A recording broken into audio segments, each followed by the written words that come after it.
Now with this starter on this 2019 Ram 3500, this should be the same as the 2500 with the diesel in it, 6.7 Cummins. First thing we got to do here is disconnect our batteries. We need to take our negative terminals off so that we don't accidentally short out our power wire that's down at the starter. So black terminal here, I'm on the driver's side, 10mm nut that we need to loosen off, and you can just kind of stick that down in there.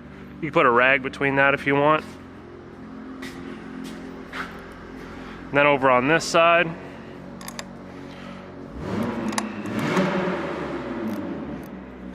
oops, going the wrong way.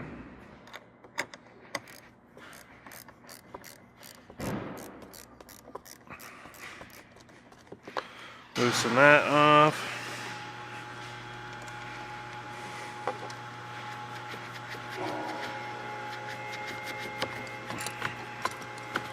Just like so. I'm gonna grab a rag to stick in there so that it doesn't keep falling onto the battery.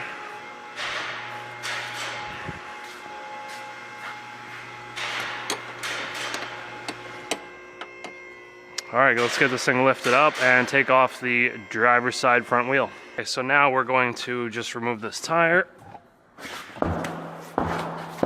And we need to take the fender liner out. Now, you can see I've already got it out. Our starter's right here.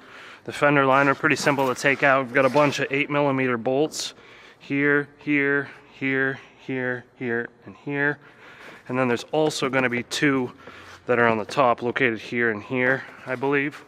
They go up into this plastic case. Okay, this is a battery tray. We're also gonna have a plastic clip that goes in here. Another plastic clip that goes in, might be on the Ram 1500s, but in this area. And then there's another one that for sure goes into here. So once you take all those bolts out and these two bolts, undo those plastic clips, you can pull the fender liner out. I find push it inwards to get this to come down and then take the whole thing out does the trick. That gets us to this point. And then all we need to pretty much do is we're gonna need a couple sockets. We need 15mm to take our brace off, which we're gonna take off right now. I'll lift this thing up. And then we're gonna need 13mm to actually get the starter out. Now there's a big metal brace that braces the engine block to the transmission, and it gets in the way for one of our bolts. So I'll show you here.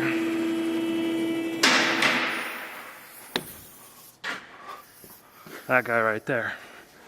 So you'll notice there's supposed to be a piece of foam that's in here, and there's a stupid metal clip that you just cut off, and then you just move the foam out of the way.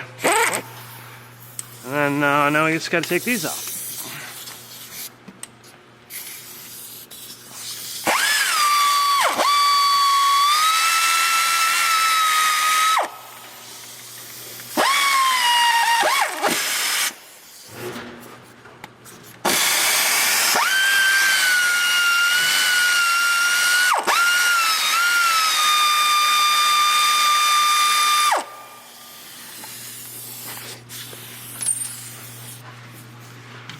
And then there's two that go in this other way.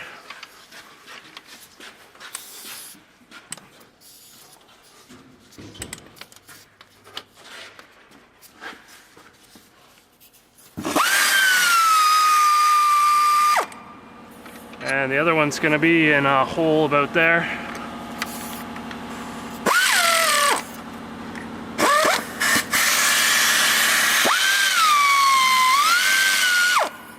And that gets our bracket off. All the bolts are the same except for that very bottom one that has that stupid metal clip on it that you cut off. Now, what we need to do, unplug this plastic gray connector, and we should be able to just wiggle that like so. And then we also need to undo our main power cable. There's our two 13mm bolts that are at the bottom of the starter, and the other one's at the top, which we're going to take out actually through the wheel well area. So I think what I'm going to do is lower it down, and then we'll take off our power cable and the top bolt, and then we'll put it back up and do these two bottom ones and drop the starter at the bottom.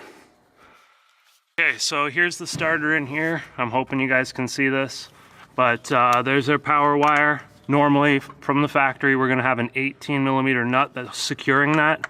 This aftermarket starter has a 17. And then once we get this thing off, it's just a bunch of back and forth trying to get this over the stud because it gets caught on the threads. And then, yeah, once we get this off, the other bolt is in the back here. And I find using a wrench for all of these works fantastic. Ratcheting wrench is my go-to. And I can get on there. Like I say, all the 3 starter bolts are all 13 millimeter.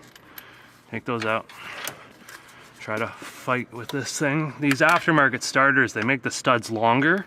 And this cable's so thick and it's strapped down that you're gonna have a really hard time trying to get it pushed back into the right place for that to go on. So it's a bit of a fight, but hopefully that gives you a good view. There's the, that's what the connector looks like. Okay, push tab style. And the push tab will be sort of faced up towards the steering shaft. You gotta press down and slide it off.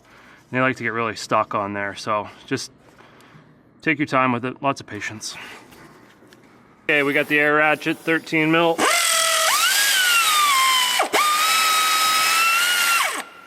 One bolt out.